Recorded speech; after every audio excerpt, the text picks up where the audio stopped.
Motor के छीमे खेसारी लाल यादव का गाना रिलीज भर लगा मोटर के छीमी। भाई क्या गाना का नाम है, एकदम बेहतरीन गाना का नाम है। गाना की तरह जे तरह गाना का नाम है मोटर के छीमी, वही तरह गाना भी परफॉर्मेंस बा पूरा का पूरा धांसू एकदम बवाल। ट्रेंडिंग में चलता गाना हाल फिलहाल में, बहुत बेहतरीन गाना बा। खेसारी लाल यादव साथ में नैना यादव के भी बहुत बेहतरीन है। जिस तरह से गाना है उसको प्रेजेंट करने का टाइमिंग है बहुत बेहतरीन है। गाने में जो बोल है वो भी बहुत बेहतरीन है। खेसारी लाल यादव और साथ में उनका नैना यादव जो कि उनकी को सिंगर हैं, और आकांक्षा पुरी है ना, आकांक्षा पुरी उस म्यूजिक एल्बम की एक्ट्रेस हैं जो कि बहुत बेहतरीन तरीके से उन्होंने म्यूजिक में काम किया। उनका जो परफॉर्मेंस है वो अलग ही लेवल का जाता है। भोजपुरी में वो आए दिन कुछ ना कुछ अलग ही तहलका मचा रही हैं, और उनका वीडियो आए दिन सोशल मीडिया पे वायरल भी हो रहा है। सो बात करते हैं हम लोग इस गाने के बारे में। तो गाने में जिस तरह का स्टेप लगाया गया बहुत बेहतरीन है, और गाने का नाम मैं भूला नहीं हूँ।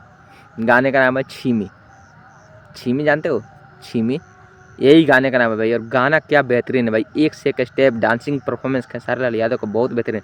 हमें गाना के दें 5 में से 5 स्टार। बट गाना अभी भी 25 नंबर का ट्रेंडिंग पे चलता है। गाना के बात कर लिया तो गाना में जो खेसारी लाल का लुक बा बहुत बेहतरीन नजर आता है। डांसिंग परफॉर्मेंस बहुत नज़र बेहतरीन बा।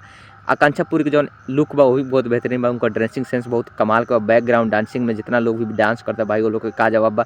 कलर ग्रेडिंग बहुत टॉप लेवल के बा, हाई मॉस्ट में बा, एकदम हाई लेवल पे।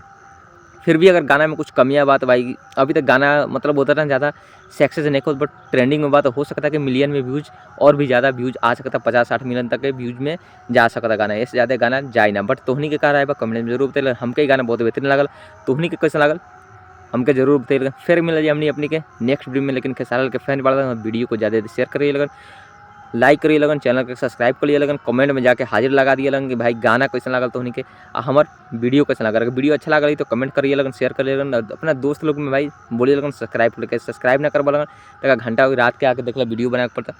फिर भी तोहनी के खातिर, खेसारी लाल के साथ भोजपुरिया फैंस के खातिर सब कुछ करे के पड़ी। फिर मिल जाए हमने नेक्स्ट वीडियो में। तब तक ले जय हिंद, जय भारत, जय बिहार।